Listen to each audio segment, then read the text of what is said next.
আল্লাহ পাক রব্বুল আলামিন ইতিপূর্বে অনেক জাতিকে ধ্বংস করেছেন যেই কারণে, সেই কারণ হলো যদি সমাজের কোনো অসহায় মানুষ, সমাজের কোনো গরিব মানুষ, সমাজের কোনো দুর্বল মানুষ কোনো অপরাধ করে, তাহলে তার বিচার 100-র মধ্যে 100 হয়। কিন্তু ওই সমাজের কোনো বিদ্যমান মানুষ, ওই সমাজের কোনো সম্মানী মানুষ, ওই সমাজের কোনো উচ্চ পদস্থ মানুষ যদি অপরাধ করে, কেউ তার বিচার করে না। আল্লাহ পাক রব্বুল আলামিন এই অপরাধের কারণে পূর্বের অনেক জাতিকে আল্লাহ তাআলা ধ্বংস করে দিয়েছে। আল্লাহ পাক রব্বুল আলামিন তার আইন, তার বিধান কোরআনের মধ্যে নাযিল করেছে। ও সমস্ত সাহাবী শোনো, এই ফাতেমায়ে মাখজুমি এ আমার রক্তের সম্পর্কে হইলেও কি হবে যদি ফাতেমায়ে মাখজুমের জায়গায় আমার কলিজার টুকরা ফাতেমাতুজ জাহরাও চুরি করত, আমি মুহাম্মদ তার হাত কাটতে সামান্যতম দ্বিধাবোধ করতাম না। এটা ইসলামী আইন। আল্লাহ রাসূল সাল্লাল্লাহু আলাইহি ওয়াসাল্লাম ইনসাফ কায়েম করেছেন। রাসূলুল্লাহ সাল্লাল্লাহু আলাইহি ওয়াসাল্লামের ওই ইনসাফ, ওই আইন যদি সমাজের মধ্যে বাস্তবায়ন হয়, বলেন তো দেখি, বাংলাদেশের কোন একজন দুর্নীতিবাজকে যদি ধরা হয়, বাংলাদেশের কোন একজন চোরকে যদি ধরা হয়, যে জনগণের টাকা চুরি করে করে সম্পদের পাহাড় গড়েছে, এমন একজন অপরাধীকে ধরে বাইতুল মুকাররমে জুম্মার নামাজের পরে সরকারের পক্ষ থেকে আইন করে সমস্ত মানুষের সামনে লাইভ করে যদি ওই অপরাধীর হাত কেটে দেওয়া হয়, বিশ্বাস করেন সমাজের অন্য দুর্নীতিবাজ সব সোজা হয়ে যাবে, সব সোজা হয়ে যাবে। একজন চুরি করবে না, দুর্নীতি করবে না। আপনার সম্পদ লুণ্ঠন করে বিদেশে টাকা জমিয়ে সেই বিলাত ব্যাংক, সেই ব্যাংকের মধ্যে সে টাকার পাহাড় গড়বে না। সত্য, এটা রাসূলের আইন যদি দুনিয়ার মধ্যে বাস্তবায়ন হয়, কোরআনের আইন যদি দুনিয়ার মধ্যে বাস্তবায়ন হয়। কিন্তু এক শ্রেণীর মানুষ যখনই এই আইন করতে যাওয়া হবে, যখনই এই কথাগুলো বলতে যাওয়া হবে, যারা বলবে তাদের গলা টিপে ধরবে, যারা করতে যাবে তাদের পিছন থেকে ছুরি মেরে তাদেরকে শেষ করে দিবে। এই জাতি সংশোধন হওয়ার নয়, এই জাতি সংশোধন হওয়ার নয়। সুতরাং সকলের কাছে বিনীত অনুরোধ এইটা, আমরা সকলেই যদি নিজের জায়গা থেকে সংশোধন হয়ে যাই, আমরা সকলে যদি আমাদের সূরাতের সাথে সাথে আমাদের সিরাতকেও ঠিক করে নেই, আমাদের চেহারা এই অঙ্গভঙ্গির মধ্য দিয়ে যদি আমাদের সিফাতকে, আমাদের গুণকেও ঠিক করে নেই, আমি আমার নিজের জায়গা থেকে আমি অপরাধ করব না, আমি আমার নিজের জায়গা থেকে আমি কারোর হক নষ্ট করব না, আমি আমার নিজের জায়গা থেকে একটা অন্যায় অপরাধ করব না। প্রত্যেক ব্যক্তি যদি নিজের জায়গা থেকে সংশোধন হয়ে যায়, বিশ্বাস করেন বাংলাদেশ সোনার দেশ হতে পুলিশের প্রয়োজন হবে না। কথা বলেন তো ঠিক কি না? সকল ব্যক্তি যদি নিজের জায়গা থেকে ঠিক হয়ে যায়, সকল ব্যক্তি যদি নিজের সিরাতকে ঠিক করে নেয়, তাহলে এই দেশ সোনার দেশ হতে সামান্য সময়ের প্রয়োজন হবে না। সম্মানিত মুসলিম ইকরাম, দেশ সোনার হলো কি না হলো এটা আমাদের দেখার বিষয় না। আমাদের দেখার বিষয় কি, মৃত্যুর পরে কবরের মধ্যে আমি ভালো থাকবো কিনা। সৃষ্টি আল্লাহ তাআলা করেছেন দুইটা জিনিসের সমন্বয়ে আল্লাহ তাআলা সকলকে গড়েছেন। একটা হলো সূরত আর একটা হলো সিরাত। একটা হলো আকৃতি আর একটা হলো বৈশিষ্ট্য, গুণ। পৃথিবীর যত মখলুক আছে, সমস্ত মখলুকের মধ্যে এই দুইটা অবস্থা বিরাজমান, সূরত আছে, সিরাত আছে। সূরত হলো আকৃতি আর সিরাত হলো ভিতরগত গুণ, সিফাত। গোটা মখলুকাতের মধ্যে আল্লাহ পাক রব্বুল আলামিন অন্য সমস্ত মখলুকের সূরত ও সিরাত নিয়ে পরকালীন ময়দানে হিসাবের কোনো ব্যবস্থাপনা নাই। শুধুমাত্র কেবলমাত্র এই মানব জাতি আল্লাহ তাআলা যাদের মাথায় শ্রেষ্ঠত্বের মুকুট দান করেছেন, শুধুমাত্র এই মানব জাতির সূরত এবং সিরাত এ দুইটাই আল্লাহ তাআলার কাছে অত্যন্ত গুরুত্বপূর্ণ এবং পরকালীন ময়দানে আল্লাহ তাআলার কাছে হিসাবের বিশেষ পাথেয়। তবে কোরআন ও হাদিস মন্থন করে উলামায়ে কেরাম তিনাদের জ্ঞান গর্ভ আলোচনা পেশ করেছেন কিতাবের মধ্যে। সূরত যেটা আছে, আকৃতি যেটা আছে, এটার মূল্য আল্লাহ তাআলার কাছে সামান্যতমও নাই, তবে সিরাতের মূল্য আল্লাহ তাআলার কাছে অনেক গুণে বেশি। জোরে বলি সুবহানাল্লাহ। আমরা সাধারণ যারা মানুষ, আমরাও সূরতের চাইতে সিরাতের গুরুত্ব দেই বেশি। খুব গভীরভাবে লক্ষ্য করলে দেখবেন, আমরা যে পানি পান করি, এ পানির রং, এ পানি দেখতে, এবং পানি পান করার পরে আমরা যে প্রস্রাব করি, এ প্রস্রাব দেখতে একরকম। পানি এবং প্রস্রাব দুইটাই দেখতে একরকম, সূরত দুইটার এক। বলেন তো দুইটার সিরাত এক কিনা? কথা বলেন, বোঝেন নাই? পানি এবং পেশাব দুইটাই দেখতে একরকম, কিন্তু তাদের গুণ কি একরকম? পানি দিয়ে বাড়িওয়ালা গিন্নি যদি ডাউল রান্না করে দেয়, তো আমরা সাদরে সেটা গ্রহণ করে নেই। কিন্তু পানি মতন দেখতে ওই প্রস্রাব দিয়ে যদি ডাউল রান্না করে দেয়, বলেন তো প্লেটে এটা ওঠানো যাবে? কথা বলেন। সূরত এক, কিন্তু সিরাত ভিন্ন। আমরা দেখি একই ফুল থেকে মৌমাছি, মধুপোকা মধু সংগ্রহ করে, একই ফুল থেকে ভেমরুল এবং ওই হলুদ যে পোকা আছে, ওরাও ওই ফুল থেকে মধু সংগ্রহ করে। ফুলের ওই নির্যাস মৌমাছি, মৌপোকার পেটের মধ্যে ঢুকে ওটা বাহির হইলে মধু হয়ে যায়, আর ভেমরুলের পেটে একই জিনিস ঢুকলে সেটা বিষ হয়ে যায়। মধু এবং বিষ দুইটা দেখতে এক, কিন্তু সিরাত এক না।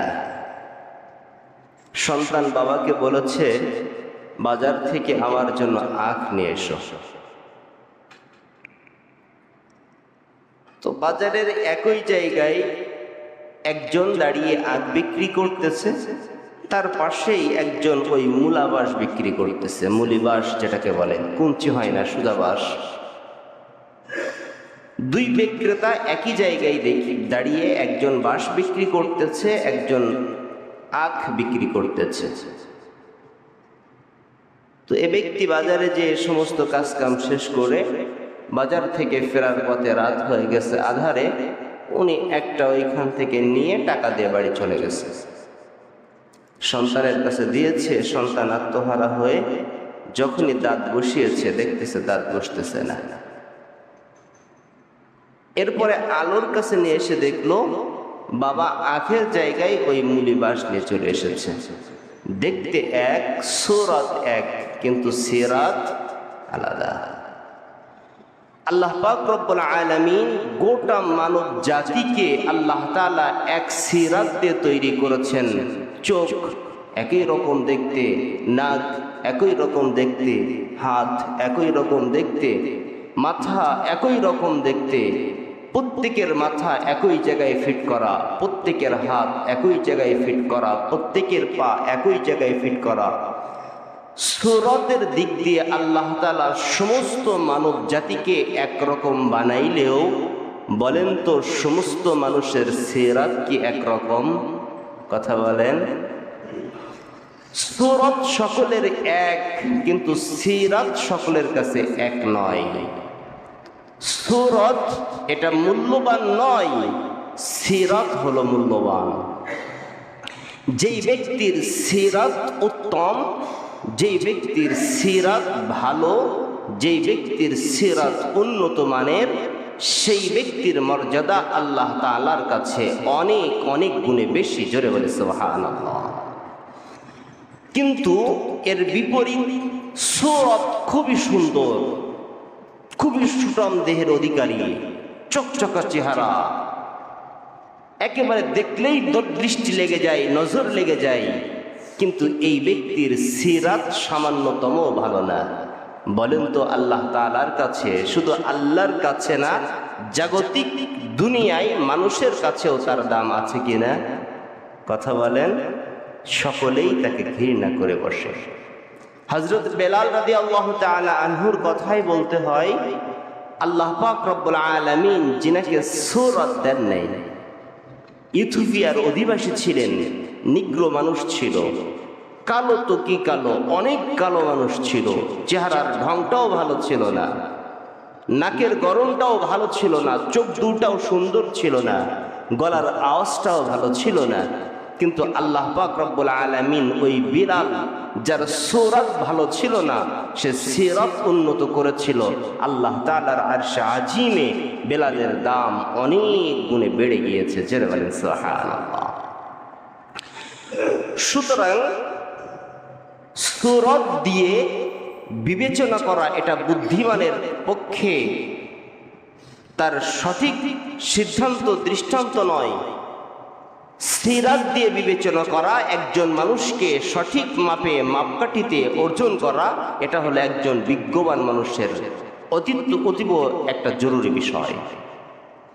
সূরত দিয়ে মানুষ চেনা যায় না, সূরত দিয়ে মানুষের দোষগুণ বিবেচনা করা যায় না, সূরত দিয়ে মানুষের ভালো মন্দ বিবেচনা করা যায় না। একমাত্র সিরাত দিয়েই মানুষের ভালো মন্দ বিবেচনা করা যায়। সম্মানিত মুসলিম ইকরাম, আল্লাহ পাক রব্বুল আলামিন এই আকৃতিধার মানুষ, যাদেরকে আল্লাহ তাআলা বলেছেন ওয়ালাকাদ কাররামনা বনি আদম, আমি আল্লাহ তাআলা এই বনি আদম সন্তানদেরকে সবচেয়ে শ্রেষ্ঠ বানিয়েছি। আবার এই বনি আদম সম্পর্কে আল্লাহ তাআলা বলছেন উলাইকা কাল আনআম বাল হুম আদাল, এরা শুধুমাত্র পশু না, পশুর চাইতেও নিকৃষ্ট। আল্লাহ তাআলা কাদেরকে আশরাফ বলেছেন? যাদের সূরতের সাথে সিরাত উন্নত। আল্লাহ তাআলা কাদেরকে পশুর চাইতে নিকৃষ্ট করেছেন? বলেছেন যাদের সূরত ভালো, সিরাত ভালো না। এই সিরাত নষ্ট যাদের, তাদেরকে আল্লাহ পাক রব্বুল আলামিন উলাইকা কাল আনআম বলে ঘোষণা করেছেন। সম্মানিত মুসলিম ইকরাম, এজন্য প্রত্যেক মুসলমানের জন্য আবশ্যকীয় বিষয় হলো তার সূরতের পাশাপাশি সিরাতটাকে সৌন্দর্য করা। আমরা এই সূরত ঠিক রাখার জন্য কত না চেষ্টা, কত না প্রচেষ্টা, কত না পন্থা অবলম্বন করে থাকি। এই সূরত যেন নষ্ট না হয়ে যায়, এই শরীর যেন খারাপ না হয়ে যায়, এই শরীরে যেন রোগ বাসা না বাঁধতে পারে, এজন্য সর্বোত্তম চেষ্টা করে আমাদের নিজের জীবন পরিচালনা করি। কিন্তু সিরাত কিভাবে ঠিক হলে, কিভাবে ঠিক হবে, এ বিষয়ে সামান্যতম চিন্তা আমাদের অন্তরের মধ্যে নাই। সম্মানিত মুসলিম ইকরাম, আমি সিরাত সংস্কার লক্ষ্যে দুইটা বিষয় আলোচনা করব। এই দুইটা বিষয় যদি কোনো ব্যক্তি নিজের ভিতরে ফিট করতে পারে, আল্লাহ পাক রব্বুল আলামিন এই ব্যক্তির সিরাতকে উন্নত বানিয়ে বেলালের সিরাতের মতো বানিয়ে দিবে। জোরে বলেন সুবহানাল্লাহ। সিরাত এবং সূরত দুইটা বিষয়, এই দুইটা বিষয়কে সংস্কার করার জন্য দুইটা বিষয়ের প্রতি বিশেষ দৃষ্টি রাখতে হবে। এই দুইটা বিষয়, যে দুইটা বিষয় আমি আলোচনা করতে যাচ্ছি, এই দুইটা বিষয়ের একটা বিষয় খুবই সহজ, আরেকটা বিষয় যেমন সহজ তেমন কঠিন, অত্যন্ত সেন্সিটিভ একটা বিষয়। এই দুইটা বিষয়কে ওলামা ইকরাম এইভাবে সাজিয়েছেন। এই দুইটা বিষয়ের এক নম্বর বিষয়ের নাম হলো হক্কুল্লাহ, আরেকটা বিষয়ের নাম হলো হক্কুল ইবাদ। অর্থাৎ পৃথিবীর জগতে মানুষ আসার পরে তার সিরাতকে উন্নত বানাইতে পারবে দুইটা জিনিসের সংস্কারের মাধ্যমে। একটা হলো আল্লাহ তাআলার হক পরিপূর্ণতার সাথে আদায় করতে হবে। দুই নম্বর হক্কুল ইবাদ, বান্দার হক সঠিকভাবে আদায় করতে হবে। যদি কোনো ব্যক্তি আল্লাহর হক সঠিকভাবে আদায় করতে পারে, যদি কোনো ব্যক্তি বান্দার হক সঠিকভাবে আদায় করতে পারে, দুনিয়ার মধ্যে এই ব্যক্তির চরিত্র সর্বোচ্চ মানের চরিত্র হবে। জোরে বলেন সুবহানাল্লাহ। আল্লাহ তাআলার হক এটা সহজ। আল্লাহ পাক রব্বুল আলামিন তার হকের ব্যাপারেই আল্লাহ তাআলা বলেছেন, পৃথিবীর জীবন পরিচালনা করতে যে মানুষ তার শতব্যস্ততার মধ্যে নিজের জীবনকে যখন জড়িয়ে ফেলবে, হাজারো আল্লাহ তাআলার হক নষ্ট করতে থাকবে, চলতে থাকবে। কিন্তু আমি আল্লাহ তাআলার প্রতি পূর্ণ আস্থা বিশ্বাস নিয়ে আমি আল্লাহ তাআলার দরবারে উপস্থিত হয়ে যদি তার অপরাধের জন্য আমি আল্লাহ তাআলার কাছে ক্ষমা চাই, আমি আল্লাহ তাআলা আমার হক যা নষ্ট করেছে বান্দা, আমি চাইলে আল্লাহ তাআলা তাদেরকে মাফ করে দেব। জোরে বলেন সুবহানাল্লাহ। কোন কারণবশত নামাজ আদায় করতে পারে নাই, শয়তানের প্ররোচনায় হোক, নফসের তাড়নায় হোক, ধোঁকায় পড়ে হোক, নামাজ পড়তে পারে নাই, আল্লাহ তাআলা চাইলে নামাজের গুনাহও মাফ করে দিবেন। জোরে বলেন সুবহানাল্লাহ। সমর্থবান ছিল কিন্তু হজ করে নাই, আল্লাহ তাআলা চাইলে এগুলোও মাফ করে দিবেন। নির্দিষ্ট পরিমাণ সম্পদ ছিল, যাকাত তার উপর ফরজ ছিল, সে যাকাত দেয় নাই, আল্লাহ তাআলা ইচ্ছা করলে সেগুলোও মাফ করে দিবেন। কারণ আল্লাহ পাক রহমান, আল্লাহ পাক রাহিম, আল্লাহ পাক অত্যন্ত দয়ালু। এজন্য তার হক নষ্ট করলেও আল্লাহ পাক রব্বুল আলামিন বান্দাকে চাইলে ক্ষমা করে দিতে পারেন। পক্ষান্তরে যদি কোনো ব্যক্তি কোনো বান্দার হক নষ্ট করে, যদি কোনো ব্যক্তি কোনো বান্দার হককে বিনষ্ট করে দেয়, ইচ্ছায় অনিচ্ছায় যেভাবেই হোক বান্দার হক যদি সে নষ্ট করে, আল্লাহ পাক রব্বুল আলামিন হাবিব সাল্লাল্লাহু আলাইহি সাল্লামকে জানিয়ে দিচ্ছেন, আনেওয়ালা সমস্ত উম্মতকে রাসূল জানিয়ে দেন, বান্দা যদি আরেক বান্দার হক নষ্ট করে, যত সময় পর্যন্ত ওই বান্দার কাছ থেকে ক্ষমা না নিবে, তত সময় পর্যন্ত আমি আল্লাহ তাআলা তাকে ক্ষমা করব না। বলেন তো আল্লাহ তাআলার হকের চাইতে বান্দার হকটা জটিল বেশি কিনা? কথা বলেন, বুঝাইতে পারলাম না মনে হয়। আল্লাহর হকের চাইতে বান্দার হক এটা জটিল বেশি, কঠিন বেশি। এজন্য পৃথিবীর প্রতিটা মুসলমান তার আমলি জিন্দেগি সাজাইতে চাইলে আল্লাহ তাআলার হকের পাশাপাশি ব্যক্তি জীবন পরিচালনা করতে যে মানুষের হক যেটা আছে এটা পরিপূর্ণতার সাথে আদায় করলে হাসরের ময়দানে ওই ব্যক্তি পরিপূর্ণতার সাথে নাজাত পাইতে পারে। আল্লাহ রাসূল সাল্লাল্লাহু আলাইহি ওয়াসাল্লাম এক হাদিসের ভিতরে বলছেন, আতাদরুনাল মাফলুস আতাদরুনাল মুফলিস, ও পৃথিবীর মানুষ তোমরা কি জানো হাসরের মাঠে সবচাইতে হতদরিদ্র, দুর্ভাগা, অসহায়, ফকির কোন ব্যক্তি? সাহাবা ইকরাম রাদিয়াল্লাহু তাআলা আনহুম বলছেন, আল্লাহর রাসূল ভালো জানে। রাসূল সাল্লাল্লাহু আলাইহি সাল্লাম বলছে, এক ব্যক্তির ইবাদতের পাহাড় ছিল, নেক আমলের পাহাড় ছিল, নেক আমলের পাহাড় নিয়ে হাসরের মাঠে উঠেছে। আল্লাহ পাক রব্বুল আলামিন তার নেক আমলের অবস্থা দেখে জান্নাতের ফয়সালা দিবেন, এমন সময় ওই ব্যক্তির পাশ দিয়ে হাজার মানুষের লাইন দাঁড়িয়ে গিয়েছে। হাজার মানুষের লাইন পাশে দাঁড়ানো, কি ব্যাপার তোমরা কারা? আল্লাহ তাআলার দরবারে বলবে, মালিক আপনার দরবারে আদালতে আমাদের বিচার, যে ব্যক্তির জন্য জান্নাতের ফয়সালা দিতে যাচ্ছেন তার নেক আমল দেখে এই ব্যক্তির নেক আমলের পিছনে আমরা পাশে, এই ব্যক্তি আমাদের সাথে এই জুলুম করেছে, আমাদের এই হক নষ্ট করেছে, আজকে হাসরের মাঠে আপনার আদালতে ইনসাফের বিচার চাইতেছি, আপনি ইনসাফের বিচার করবেন। রাসূল বলতেছেন, আল্লাহ পাকের আদালতে ইনসাফের বিচার চলবে। আল্লাহ পাক রব্বুল আলামিন প্রত্যেক পাওনাদারকে তাদের পাওনা মিটিয়ে দিবে। প্রত্যেক ব্যক্তি যাদেরকে জুলুম করেছিল তাদের জুলুমের ফলাফল ফিরিয়ে দিবে। সমস্ত নেক আমল দিতে দিতে দিতে দিতে পাহাড় পরিমাণ নেক আমল তো শূন্য হবেই, কিন্তু পাওনাদারের লাইন শেষ হবে না, যাদের হক নষ্ট করেছে লাইন শেষ হবে না। এবার আল্লাহ পাক রব্বুল আলামিন বলে দিবেন, পাওনাদারদের তো নেক আমল দিয়েছো, পাওনাদার তো শেষ হয় নাই, এখন তোমার জন্য করণীয় হলো পাওনাদারদের গুনার বোঝাটা তোমার মাথার উপরে চাপিয়ে দেওয়া হবে। আল্লাহ রাসূল বলছেন, এই ব্যক্তি হাসরের মাঠে সবচেয়ে বেশি অসহায়। দুনিয়ার মধ্যে নামাজ আদায় করেছিল, কিন্তু হক, সাধারণ মানুষের হক আদায় করে নাই। দুনিয়ার মধ্যে সে নেককার ছিল, স্ত্রীর হক আদায় করে নাই, সন্তানের হক আদায় করে নাই, পিতার হক আদায় করে নাই, মায়ের হক আদায় করে নাই, প্রতিবেশীর হক আদায় করে নাই। সমাজে তাকে নেতৃত্বের দায়িত্ব দেওয়া হয়েছিল।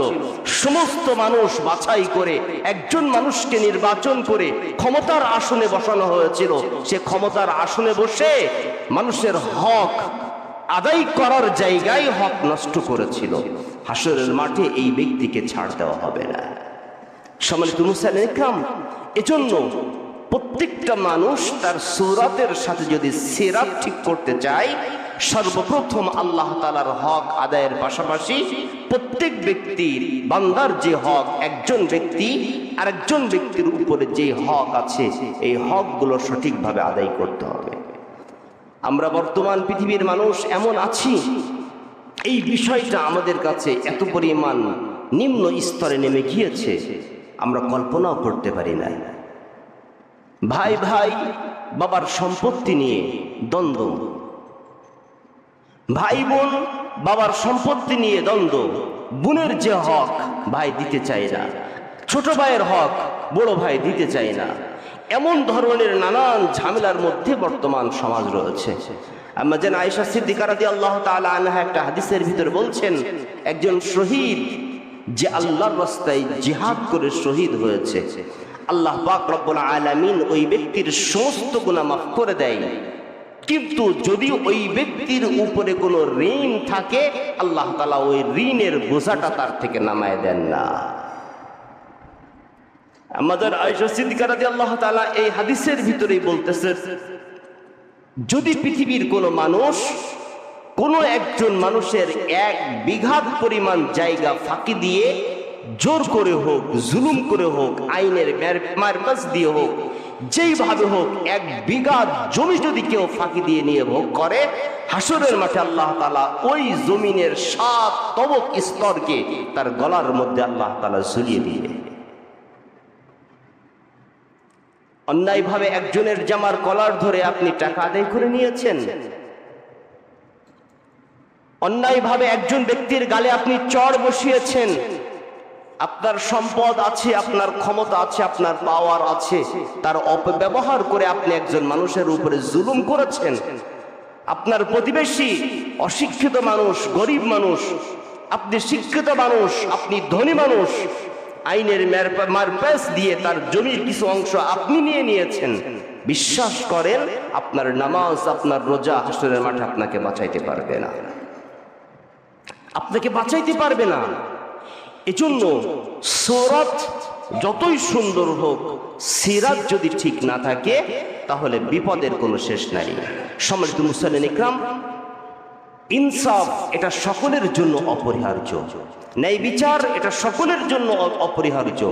এজন্য সমাজ ব্যবস্থা যদি ইসলামী আইন অনুপাতে পরিচালনা হয়, সমাজ ব্যবস্থা যদি কোরআনী আইন দিয়ে সাজানো যায়, সমাজ থেকে এই জুলুম, এই অত্যাচার, এই বান্দার হক যেগুলো নষ্ট হয়, সব কিছু সংস্কার হয়ে সমাজ আবার সোনার সমাজ হবে। ইনসাফ কায়েম করেছিলেন রাসূল করিম সাল্লাল্লাহু আলাইহি সাল্লাম, ইনসাফ কায়েম করেছিলেন ওমর ফারুক রাদিয়াল্লাহু তাআলা আনহু, ইনসাফ কায়েম করেছিলেন আলী কাররামাল্লাহু ওয়াজহু। ইনসাফের একেবারে নজির দুনিয়ার মধ্যে পেশ করে গিয়েছেন আল্লাহ রাসূল সাল্লাল্লাহু আলাইহি সাল্লাম। একটা হাদিস বুখারী শরীফের মধ্যে, কুরাইশ বংশের একটা গোত্র ছিল, যেই গোত্রের নাম ছিল বনু মাখজুমা। এই বনু মাখজুমার একটা মেয়ে, একটা নারী চুরি করেছে, যার নাম ছিল ফাতেমাতুল মাখজুমি। খুব মনোযোগ সহকারে হাদিসটা শুনবেন। কুরাইশ বংশের যতগুলো সম্মানী গোত্র আছে, সেই কুরাইশ বংশের সম্মানিত গোত্রের একটা গোত্র হলো এই বনু মাখজুম। যেই বনু মাখজুমের সাথে রাসূল সাল্লাল্লাহু আলাইহি সাল্লামের দাদির রক্তের সম্পর্ক ছিল। এই বনু মাখজুমের একজন সম্ভ্রান্ত সম্মানী পরিবারের একটা মেয়ে চুরির অপরাধে ধরা পড়েছে। ইতিমধ্যে আল্লাহ পাক রব্বুল আলামিন কোরআনুল কারীমে এই চুরির বিধান নাজিল করে আল্লাহ তাআলা হুকুম বর্ণনা করে দিয়েছেন, যদি কোনো ব্যক্তি নির্দিষ্ট পরিমাণের বেশি চুরি করে তাহলে তার হাত কেটে দিতে হবে। বনু মখজুমার ওই ফাতেমায়ে মখজুমি যে মহিলা চুরি করেছিল, সেই চুরির অপরাধে ইসলামী আইন অনুপাতে তার হাত কেটে দেওয়ার বিধান, এটা রাসূল সাল্লাল্লাহু আলাইহি ওয়াসাল্লামের পক্ষ থেকে ঘোষণা। বনু মখজুমের সমস্ত মানুষ চিন্তায় পড়ে গিয়েছে, হায় হায়, এই সম্মানিত পরিবারের এই মানুষটার যদি হাত কাটা যায়, হাত কাটা যাবে একজনের, নাক কাটা যাবে পুরো বংশের। এজন্য এই আইনটা কোনোভাবে এই মহিলাকে বাঁচানো যায় কিনা, এই ব্যাপারে পরামর্শ করে তাদের মধ্য থেকে একজনকে নির্বাচন করে রাসূলুল্লাহ সাল্লাল্লাহু আলাইহি সাল্লামের দরবারে পাঠিয়েছেন।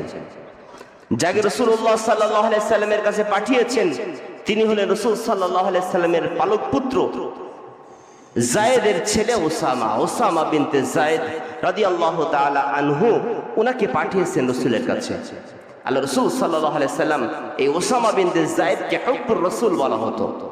রাসূল সাল্লাল্লাহু আলাইহি সাল্লাম অত্যন্ত ভালোবাসতেন, স্নেহ করতেন, আদর করতেন। চিন্তা করছে রাসূলের কাছে এই আইনের বিরুদ্ধে যে সুপারিশ করব, আল্লাহ রাসূল যদি কিছু বলে বসেন, এজন্য এমন একজন মানুষকে নির্বাচন করেছে যার কথা রাসূল শোনেন এবং যাকে রাসূল সাল্লাল্লাহু আলাইহি সাল্লাম অত্যন্ত ভালোবাসেন। বুখারী শরীফের হাদিসের ইবারতের মধ্যে বলতেছেন, ওসামা বিনতে যায়েদ রাদিয়াল্লাহু তাআলা আনহু রাসূলুল্লাহ সাল্লাল্লাহু আলাইহি সাল্লামের কাছে এসে বলছেন, ইয়া রাসূলুল্লাহ, যেই মহিলার হাত কেটে ফেলার বিধান আপনি বর্ণনা করে দিয়েছেন, যদি তার হাত কেটে ফেলা হয় পুরো বনু মখজুমা গোত্রের মানুষের নাক কাটা যাবে, এমনকি ওই গোত্রের সাথে আপনারও রক্তের কানেকশন রয়েছে, যদি তার হাত কাটা যায় তাহলে আপনার সম্মান নষ্ট হবে। ওসামা বিনতে যায়েদ রাসূলুল্লাহ সাল্লাল্লাহু আলাইহি সাল্লামের কাছে এসে এই কথাগুলো যখন বলতেছিলেন, হাদিসের ইবারতে বলছেন রাসূলুল্লাহ সাল্লাল্লাহু আলাইহি সাল্লামের ওই সুন্দর চেহারা হঠাৎ করে মনে হলো কে যেন ওই বেদানার রস রাসূলের চেহারার মধ্যে চেড়ে মেরেছে। রাগের কারণে রাসূলের পুরো চেহারা লাল হয়ে গিয়েছে। রাসূলুল্লাহ সাল্লাল্লাহু আলাইহি সাল্লাম ওসামা বিনতে যায়েদকে বলছে, নিশ্চয়ই তুমি একা আমার কাছে সুপারিশ করার জন্য আসো নাই, গোত্রের মানুষরা সকলে মিলে মনে হয় তোমাকে আমার কাছে পাঠিয়েছেন। আল্লাহ রাসূল সাল্লাল্লাহু আলাইহি সাল্লাম ওই গোত্রের মানুষদেরকে ডাকলেন এবং সকলকে বললেন, শোনো, আল্লাহ পাক রব্বুল আলামিন ইতিপূর্বে অনেক জাতিকে ধ্বংস করেছেন যেই কারণে, সেই কারণ হলো যদি সমাজের কোনো অসহায় মানুষ, সমাজের কোনো গরিব মানুষ, সমাজের কোনো দুর্বল মানুষ কোনো অপরাধ করে তাহলে তার বিচার 100-র মধ্যে 100 হয়। কিন্তু ওই সমাজের কোনো বিদ্যমান মানুষ, ওই সমাজের কোনো সম্মানী মানুষ, ওই সমাজের কোনো উচ্চ পদস্থ মানুষ যদি অপরাধ করে কেউ তার বিচার করে না। আল্লাহ পাক রব্বুল আলামিন এই অপরাধের কারণে পূর্বের অনেক জাতিকে আল্লাহ তাআলা ধ্বংস করে দিয়েছে। আল্লাহ পাক রব্বুল আলামিন তার আইন, তার বিধান কোরআনের মধ্যে নাযিল করেছে। ও সমস্ত সাহাবী শোনো, এই ফাতেমায়ে মখজুমি এ আমার রক্তের সম্পর্কে হইলেও কি হবে, যদি ফাতেমায়ে মখজুমের জায়গায় আমার কলিজার টুকরা ফাতেমাতুজ জাহরাও চুরি করত, আমি মুহাম্মদ তার হাত কাটতে সামান্যতম দ্বিধাবোধ করতাম না। এটা ইসলামী আইন। আল্লাহ রাসূল সাল্লাল্লাহু আলাইহি সাল্লাম ইনসাফ কায়েম করেছেন।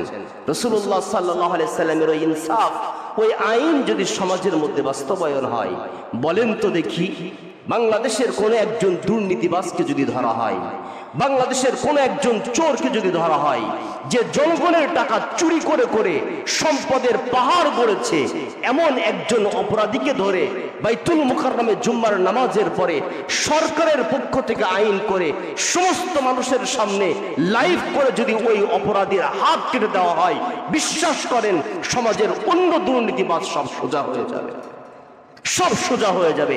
একজন চুরি করবে না, দুর্নীতি করবে না, আপনার সম্পদ লুণ্ঠন করে বিদেশে টাকা জমিয়ে সেই বিলাত ব্যাংক, সেই ব্যাংকের মধ্যে সে টাকার পাহাড় গড়বে না। সত্য, এটা রাসূলের আইন যদি দুনিয়ার মধ্যে বাস্তবায়ন হয়, কোরআনের আইন যদি দুনিয়ার মধ্যে বাস্তবায়ন হয়।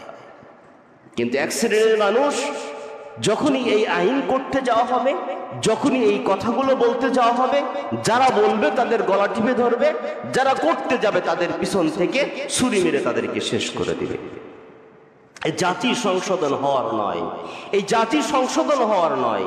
সুতরাং সকলের কাছে বিনীত অনুরোধ এইটা, আমরা সকলেই যদি নিজের জায়গা থেকে সংশোধন হয়ে যাই, আমরা সকলে যদি আমাদের সুরাতের সাথে সাথে আমাদের সিরাতকেও ঠিক করে নেই, আমাদের চেহারা এই অঙ্গভঙ্গির মধ্য দিয়ে যদি আমাদের সিফাতকে, আমাদের গুণকেও ঠিক করে নেই, আমি আমার নিজের জায়গা থেকে আমি অপরাধ করব না, আমি আমার নিজের জায়গা থেকে আমি কারোর হক নষ্ট করব না, আমি আমার নিজের জায়গা থেকে একটা অন্যায় অপরাধ করব না।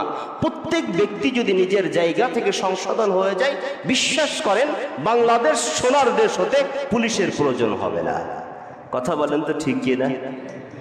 সকল ব্যক্তি যদি নিজের জায়গা থেকে ঠিক হয়ে যায়, সকল ব্যক্তি যদি নিজের সিরাতকে ঠিক করে নেয়, তাহলে এই দেশ সোনার দেশ হতে সামান্য সময়ের প্রয়োজন হবে না। সম্মানিত মুসলিম ইকরাম, দেশ সোনার হলো কি না হলো এটা আমাদের দেখার বিষয় না। আমাদের দেখার বিষয় কি, মৃত্যুর পরে কবরের মধ্যে আমি ভালো থাকবো কিনা। কথা বলেন, আমার দেশ সোনার দেশ হলো কিনা এটা আমার দেখার দরকার না। মৃত্যুর পরে পরকালীন ময়দানে আমি আল্লাহ তাআলার আদালতে ধরা পড়বো কিনা এইটাই মুসলমানের দেখার বিষয়। এজন্য প্রত্যেক মুসলমানের উচিত তার সূরাতের সাথে সাথে সিরাতকে ঠিক করে নেওয়া, নিজের চরিত্রকে ঠিক করে নেওয়া, চারিত্রিক অবস্থাকে ঠিক করে নেওয়া, সমস্ত অপরাধ পাপ থেকে নিজেকে বাঁচিয়ে রাখা, বান্দার হক সংরক্ষণ করার জন্য নিজেকে সর্বোত্তম চেষ্টায় রাখা। এই নিয়ে যদি নিজের জীবন গড়া যায়, আমি যদি সঠিক হই, আমি যদি 10 জন মানুষকে সঠিক পথে চালাইতে পারি, আমার কথা শুনে 10 জন মানুষ যদি নামাজি জীবন গড়ে নেয়, আমার কথা শুনে মানুষ যদি তার হক সংরক্ষণ করা শিখে যায়, এই মানুষগুলা নিয়ে যদি আমি আমল করতে পারি, সুন্দর একটা পরিবার গঠন করতে পারি, সুন্দর একটা সমাজ গঠন করতে পারি, সুন্দর একটা মহল্লা গঠন করতে পারি, এইটাই আমার আপনার পরকালীন ময়দানে নাজাতের ওসিলা। আল্লাহ পাক রব্বুল আলামিনের কাছে আমরা অন্তর থেকে চাই, আল্লাহ তাআলা আমাদের সিরাতকে ঠিক করার, সংস্কার করার তৌফিক দান করে। সকলে বলেন আমিন। আমাদের চরিত্রকে পরিপূর্ণতার সাথে সংশোধন করার তৌফিক আল্লাহ তাআলা দান করে। সকলে বলেন আমিন। ওয়া আখির দাওয়ানা আলহামদুলিল্লাহি রাব্বিল আলামিন।